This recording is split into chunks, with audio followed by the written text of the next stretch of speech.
आप सभी का स्वागत है गणित मंत्री क्लास में। आज हम लोग डीएसपी के पाठशाला बुक से सेट नंबर 1 में गणित के सवालों को सॉल्व करेंगे। Question number 51। एक छात्र ने एक संख्या को 21 से विभाजित करने के बजाय 12 से विभाजित किया और उससे उत्तर 35 प्राप्त हुआ। तो x को 12 से डिवाइड करते हैं तो 35 मिलता है।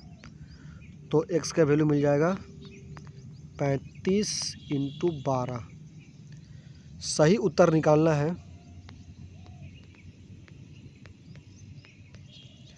तो 35 इंटू 12 को डिवाइड कर देंगे 21 से। 7 तिये 21, 7 पचे 35, 3 छक्के 12, 5 गुने 4 हो जाएगा 20। तो ऑप्शन ए हो जाएगा answer. Question number 52।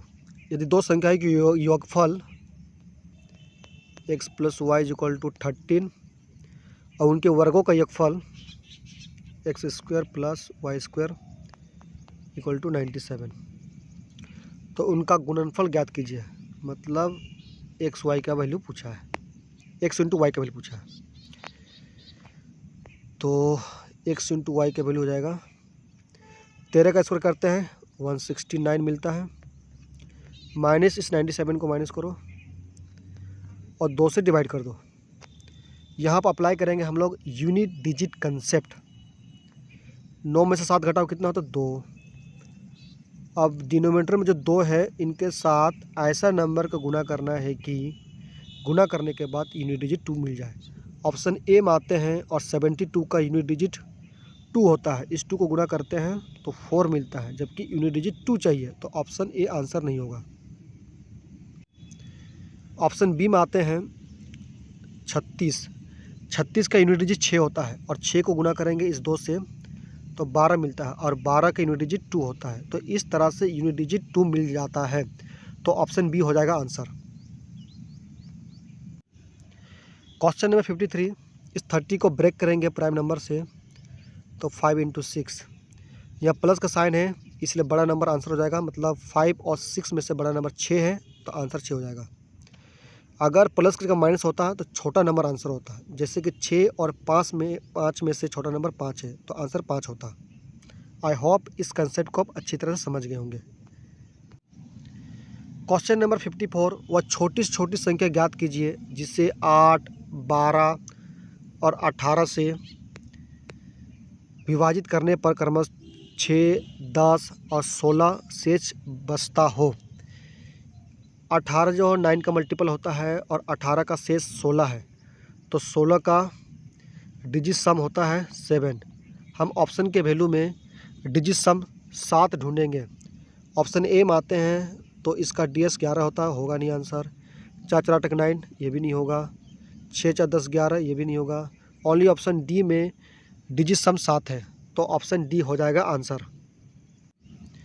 Question number 55। एक शहर की 62% जनसंख्या शिक्षित है। इस शहर में अशिक्षित लोगों की संख्या 2 4 5 6 7 है, तो शिक्षित लोगों की संख्या कितनी है?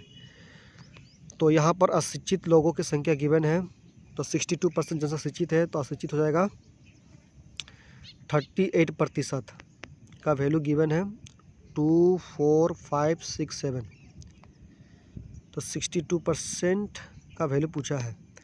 इनको सिंप्लीफाई करते हैं। अब यहाँ पर हम यूनिट डिजिट कंसेप्ट का यूज करेंगे। 2 4 5 6 7 का यूनिट डिजिट कितना 7 होता है। इस 7 को गुना करेंगे 31 के यूनिट डिजिट 31 का यूनिट डिजिट 1 को, तो 1 इंटू 7 करते हैं तो 7 मिलता है। अब 19 का यूनिट डिजिट कितना होता है 9।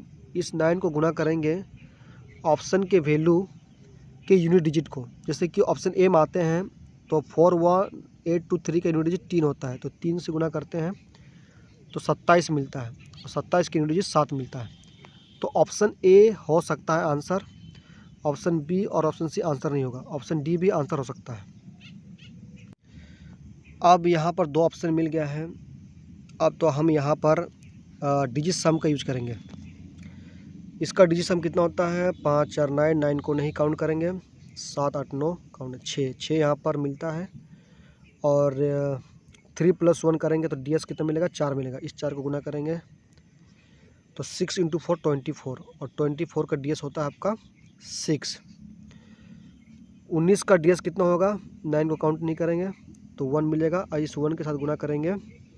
जैसे कि ऑप्शन डी में आते हैं तो इनका DS निकालते हैं, तो 8 3 11, 11 प्लस करके 15, 15 का DS कितना होता है, 15 का DS होता है 1 + 5 6, 6 का गुना करेंगे 1 के साथ तो 6 मिल जाता है। तो इस तरह से ऑप्शन डी हो जाएगा आंसर। क्वेश्चन नंबर 56, यदि आयत की लंबाई 15% बढ़ जाती है और चौड़ाई 20% तक घट जाती है तो आयत के क्षेत्रफल में प्रतिशत परिवर्तन ज्ञात करें। सक्सेसिव का यूज करेंगे तो 15 - 20 × 15 / 100, इनको सिंप्लीफाई करेंगे तो -0.8% वैल्यू मिल जाएगा। माइनस का मतलब कमी होता है, तो ऑप्शन ए हो जाएगा answer. Question number 57, A B को 25% लाभ पर 300 रुपये में माल बेचता है और बी इसे 10% हानि पर सी को बेचता है। इस सौदे में सी का क्रय मूल्य ए के क्रय मूल्य के कितने प्रतिशत के बराबर है। तो यहाँ पर सक्सेसिव यूज करते हैं, 25 माइनस हानि की वजह से माइनस, प्लस माइनस माइनस होता है, तो -25 × 10 / 100, इनको सिंप्लीफाई करेंगे तो 12.5% वैल्यू मिलेगा। अगर ए का क्रय मूल्य 100% मानते हैं और लाभ यहाँ मिलता है 12.5%, तो सी का वैल्यू जाएगा 112.5%, क्योंकि ए का विक्रय मूल्य ही सी का क्रय मूल्य के बराबर होगा। ए का विक्रय मूल्य कितना हो जाएगा, इसे 12.5% का लाभ होता है तो ए का विक्रय मूल्य हो जाएगा 112.5%, और ए का विक्रय मूल्य सी के क्रय मूल्य के बराबर होगा। तो इस तरह से आंसर ऑप्शन बी हो जाएगा। क्वेश्चन नंबर 58, बी तथा डी का अनुपात ज्ञात कीजिए। तो B/C 2/3, C/D = 2/3, इनको आपस में गुना करते हैं।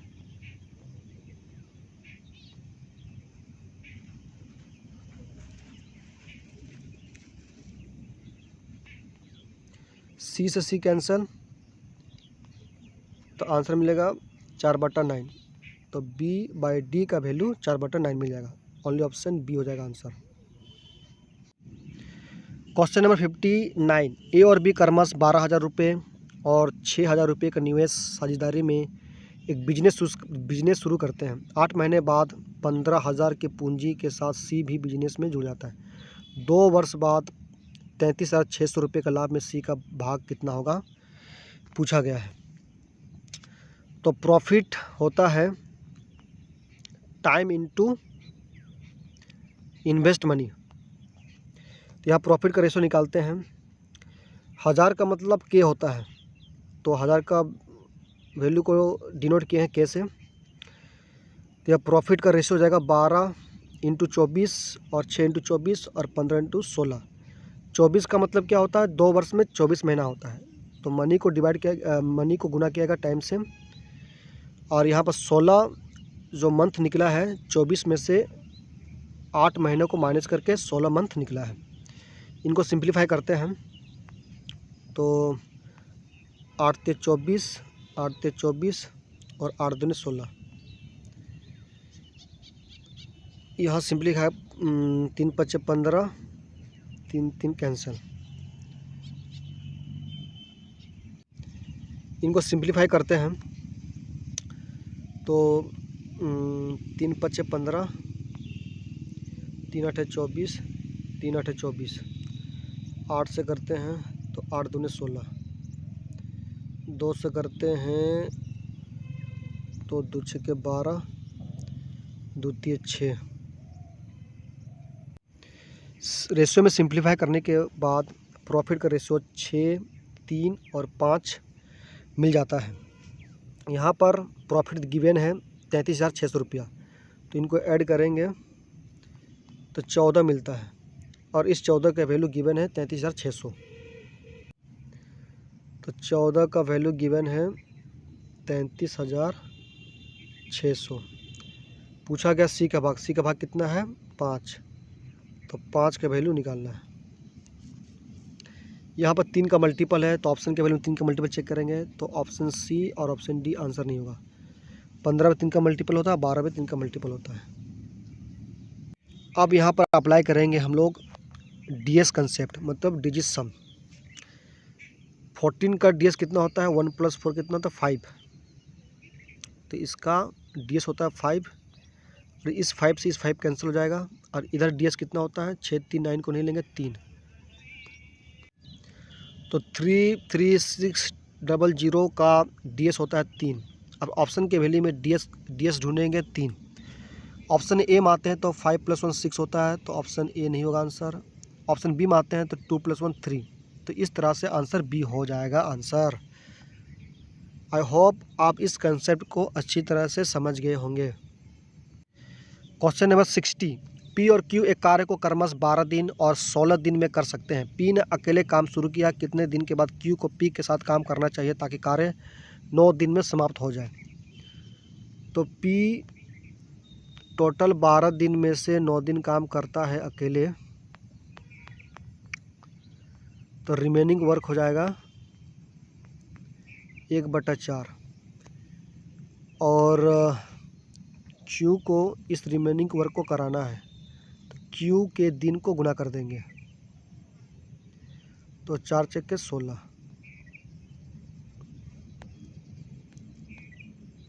तो क्यू जो है रिमेनिंग वर्क को 4 दिन में करता है।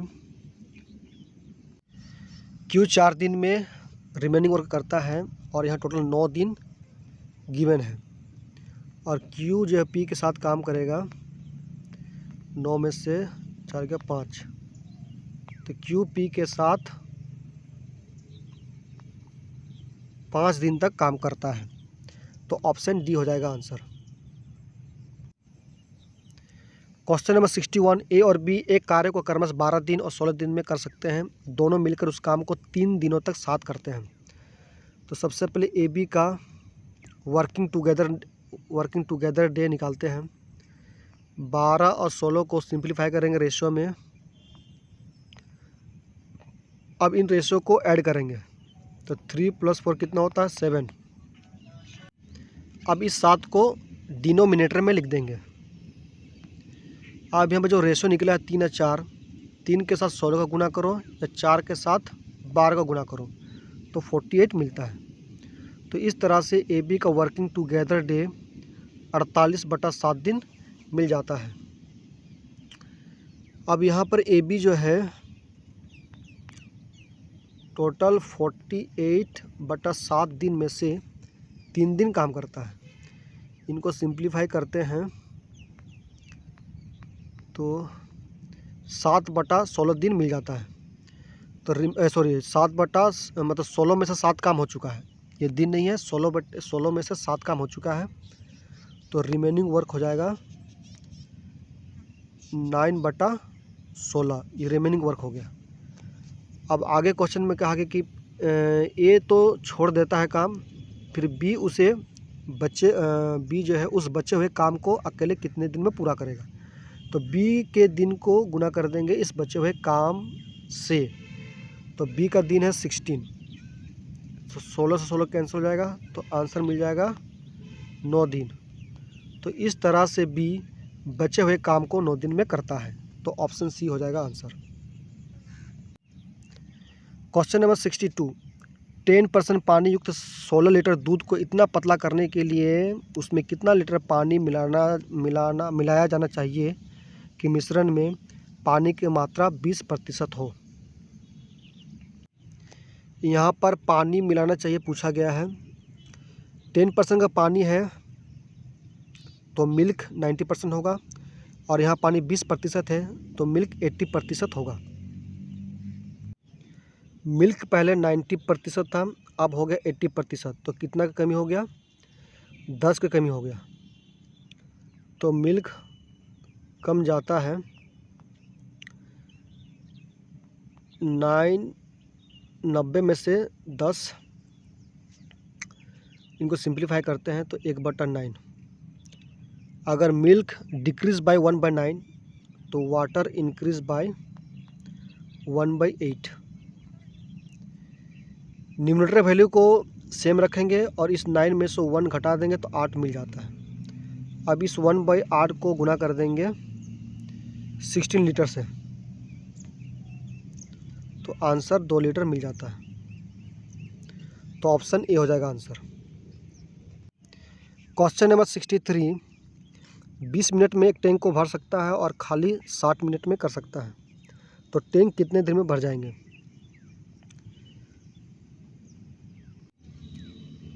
60 मिनट में खाली कर सकता है और 20 मिनट में भर सकता है। 60 20 का कितना गुना? 3 गुना है, और इस 3 गुने में -1 करेंगे तो 2 मिलता है, और इस 2 से बड़े नंबर को डिवाइड करेंगे। जैसे 60 और 20 में से बड़े नंबर 60 है, तो 60 को डिवाइड करेंगे 2 से, तो आंसर 30 मिनट मिल जाएगा। तो ऑप्शन सी हो जाएगा आंसर। क्वेश्चन नंबर 64, किसी धनराशि पर 10 वर्ष बाद साधारण ब्याज 600 रुपया होगा। यदि 5 वर्ष बाद मूलधन को 3 गुना बढ़ा दिया जाता है तो 10 वर्ष बाद कुल ब्याज कितना होगा? तो पहले पी था, अब हो गया 3p, तो यहाँ से ऐसा ही मिल जाएगा। 3p माइनस पी करेंगे तो 2p मिलेगा। अब इस 600 रुपया को गुना कर देंगे इस 2 से, 600 को 2 से गुना करते हैं तो 1200 आंसर मिल जाता है। तो ओनली ऑप्शन सी हो जाएगा आंसर। क्वेश्चन नंबर 65, 2000 रुपये 40% की दर से वार्षिक चक्रवृद्धि ब्याज की दर पर तीसरे वर्ष के लिए ब्याज की राशि ज्ञात कीजिए। तो पहला साल का CI 40%, दूसरे साल का CI 56% मिल जाएगा, और तीसरे साल का CI 56 × 14/10% वैल्यू मिल जाएगा। यहाँ पर 56 में जो होता है 7 और 8 का मल्टीपल होता है, तो ऑप्शन में 7 और 8 का मल्टीपल चेक करेंगे तो ओनली ऑप्शन सी हो जाएगा आंसर। क्वेश्चन नंबर 66, एक समद्विबाहित त्रिभुज का परिमाप 32 सेंटीमीटर है। इसका आधार समान भुजाओं का 6/5 गुना है। तो 6 है और 2 भुजाएं 5 होगा, क्योंकि समद्विबाहु त्रिभुज में 2 भुजा समान होते हैं और 1 भुजा असमान होते हैं। इनका परिमाप निकालते हैं तो 6 + 11 11 5 16 यूनिट, और 16 यूनिट का वैल्यू गिवन है 32 सेंटीमीटर, तो 1 यूनिट का वैल्यू मिलेगा 2 सेंटीमीटर। अब इस 2 सेंटीमीटर गुना करेंगे 6 से, 5 से और इस 5 से, तो 12 सेंटीमीटर मिलेगा, और 10 सेंटीमीटर मिल जाएगा। इनको डायग्राम में दिखाते हैं तो इधर 10 और आधार हो जाएगा 12। एक परपेंडिकुलर ड्रॉ करते हैं 90 डिग्री का। समद्विबाहु त्रिभुज का एक प्रॉपर्टी है कि जब भी परपेंडिकुलर ड्रॉ करेंगे तो आधार को बराबर भागों में डिवाइड कर देता है। तो हाइट कितना हो जाएगा? एक ट्रिपलेट होता है 10 8 6, तो यहाँ पर 6 10 है, तो हाइट कितना हो जाएगा? 8। हाइट हो जाएगा आपका 8। तो हाइट मिल गया 8। एरिया होता है हाफ इंटू हाइट कितना? 8 इंटू बेस कितना? 12। इनको सिंप्लीफाई करेंगे तो आंसर मिल जाएगा 48। तो 48 सेंटीमीटर स्क्वायर आंसर हो जाएगा, जो ऑप्शन सी में है।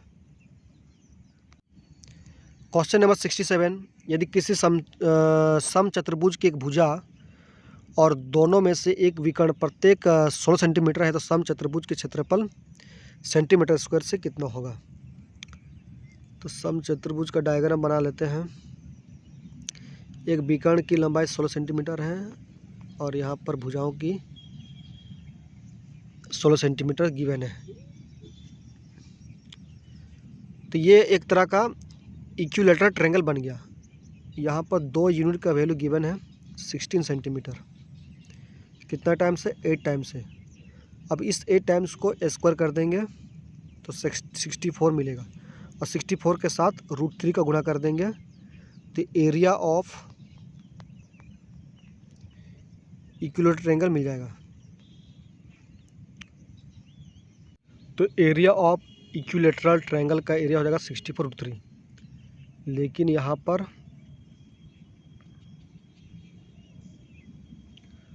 दो ट्रायंगल है,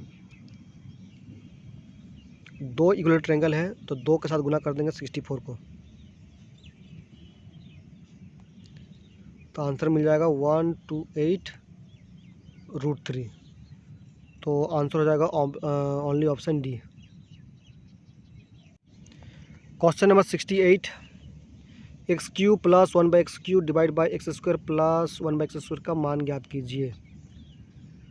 तो 3 का क्यू करते हैं तो 27, और 3 को 3 से गुना करते हैं तो 9 मिलता है।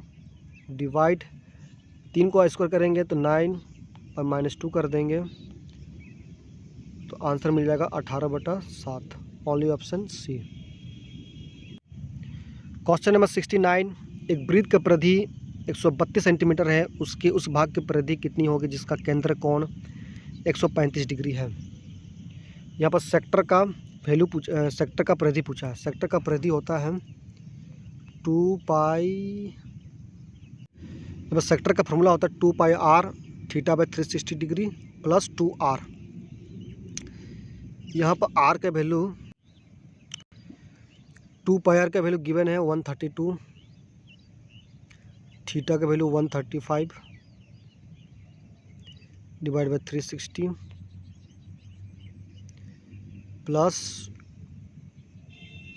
2 × r। यहाँ पर एक कंसेप्ट है, r अगर 7 होता है तो पेरीमीटर 44 होता है और एरिया 154 होता है। तो यहाँ पर पेरीमीटर 132 है तो रेडियस हो जाएगा आपका 21। तो यहाँ पर 21 से गुना कर देते हैं। 21 में 3 का मल्टीपल है और इधर भी 3 का मल्टीपल है, तो ऑप्शन के वैल्यू 3 का मल्टीपल चेक करेंगे तो ओनली ऑप्शन डी में 3 का मल्टीपल है। तो इस तरह से आंसर ऑप्शन डी हो जाएगा। जैसे कि 21 में क्या 3 का मल्टीपल है कि नहीं, 7 × 3, और 3 2 5 6, इसमें भी 3 का मल्टीपल है। तो ऑप्शन के वैल्यू 3 का मल्टीपल चेक करेंगे जो ऑप्शन डी में है। तो इस तरह से आंसर ऑप्शन डी हो जाएगा। आई होप आप अच्छी तरह से समझ गए होंगे 3 का डिविजिबिलिटी रूल। क्वेश्चन नंबर 70 जो आखिरी क्वेश्चन है, एक सामान्य अष्टभुज के प्रत्येक आंतरिक कोण का माप ज्ञात कीजिए। तो अष्टभुज मतलब n का वैल्यू 8 गिवन है। तो सबसे पहले हम बाहरी कोण निकाल लेते हैं। तो 360 डिग्री को डिवाइड कर देंगे 8 से, तो 45 डिग्री मिल जाएगा। हम जानते हैं sum of internal and external angle होता है 180 डिग्री के बराबर। तो इंटरनल एंगल मिल जाएगा 180 डिग्री में से 45 डिग्री को माइनस कर देंगे तो 135 डिग्री मिल जाएगा इंटरनल कोण। तो ऑप्शन डी हो जाएगा आंसर। अगर वीडियो अच्छी लगी हो तो लाइक, शेयर एंड चैनल को सब्सक्राइब करें। Thank you so much.